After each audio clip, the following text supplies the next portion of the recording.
Maggie Barry. I move that the question be now put. No, I'm going to recognise the honourable member from New Zealand First, Dennis O'Rourke. Thank you, Mr Chairman. The whole question of dividing this bill into two raises the whole concept of what is an SOE and what is not.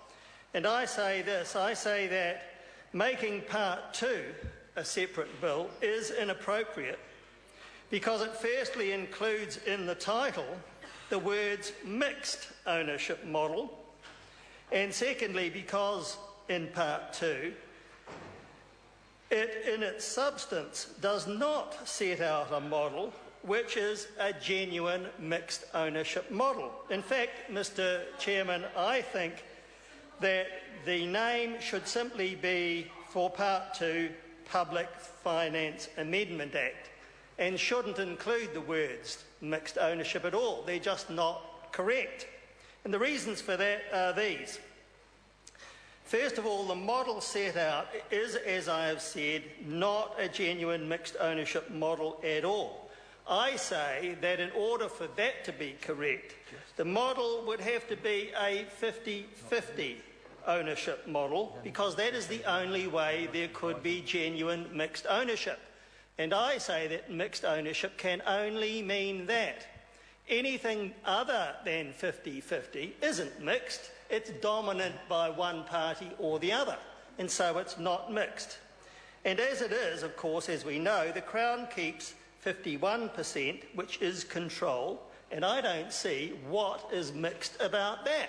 Control is control. You can't be a little bit pregnant, you can't be a little bit in control.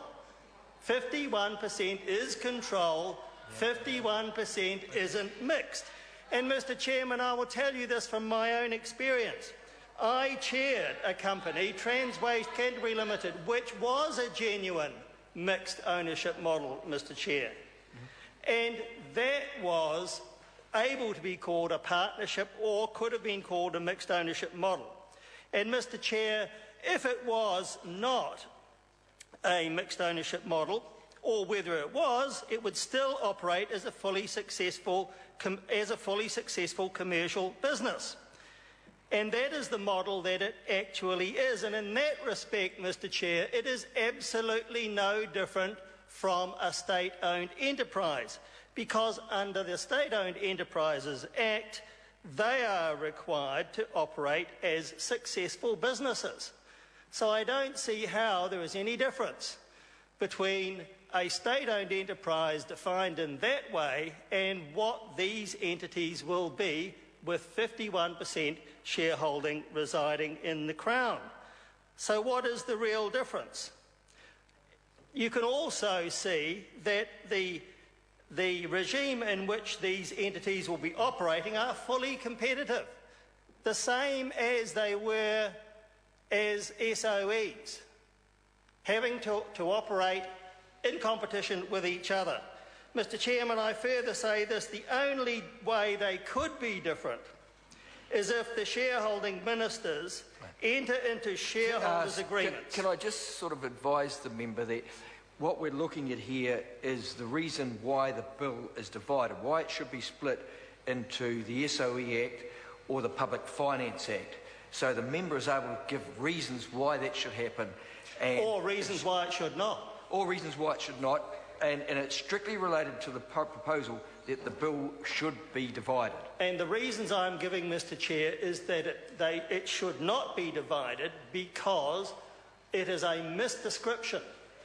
It is a misdescription in Part 2 to call these entities mixed ownership model entities when they are in reality not that. And I've been giving reasons why that is the case. But finally, Mr Chair, I want to say this, that the only way in which it could become genuinely a mixed ownership model is if the shareholding ministers were to enter into shareholders' agreements with the minority to allow the majority of directors to be appointed by the minority. Then you could say it would be genuinely a mixed ownership model. Then you could say it would genuinely not be like a state-owned enterprise and then it would be reasonable for this bill to be divided into two parts for those sorts of reasons. But of course the government would never allow that, or shouldn't allow that, simply because if it did, it would lose actual control, and that would be a breach of its undertaking to the public of New Zealand that genuine control would remain with the Crown. So for those reasons, Mr Chairman, I say that the mixed ownership model is a myth. It doesn't and can't really exist under this legislation and shouldn't be reflected in a division of these bills on the basis that there is a difference between these entities and SOEs. The question is that the motion be agreed to. As many of that opinion will please say aye. Aye. To the contrary, no. The ayes have it. Party vote is called for. The clerk will please conduct the party vote. Thank you. New Zealand National. 59 votes in favour. New Zealand Labour. 34 votes opposed. Green Party. Opposed. New Zealand First. 8 totally opposed. Order. Member knows better than that. Well, I've got a bit in doubt, eh? Māori Party. 2 votes opposed. Mana. 1 vote opposed. ACT New Zealand. 1 vote in favour. United Future. 1 vote in favour. Any other votes? Order. Members know there's to be no comment at all during the taking of a vote. It can be seen as intimidatory and may lead or could lead to a breach of privilege. Right, honourable members, the ayes are 61, the noes are 59. The motion is agreed to. I will report this bill with amendment and so divided.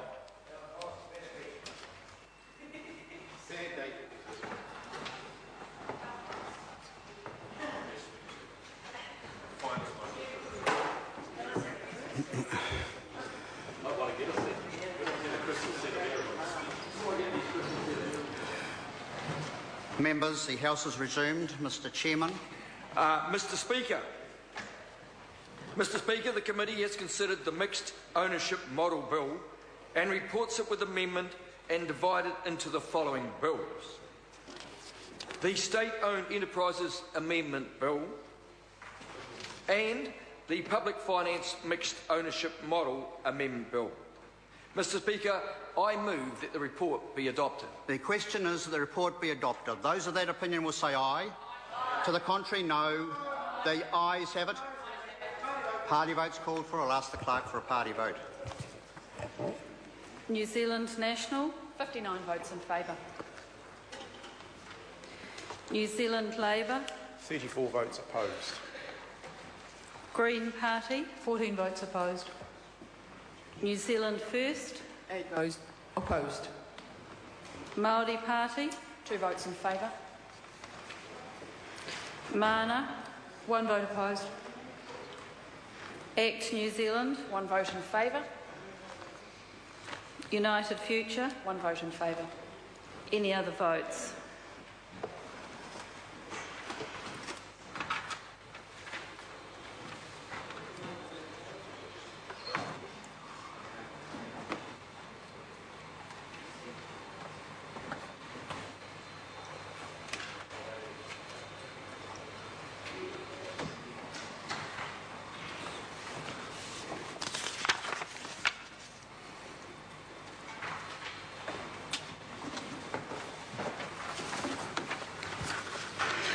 Members, the ayes are 63, the noes are 57. The report is adopted.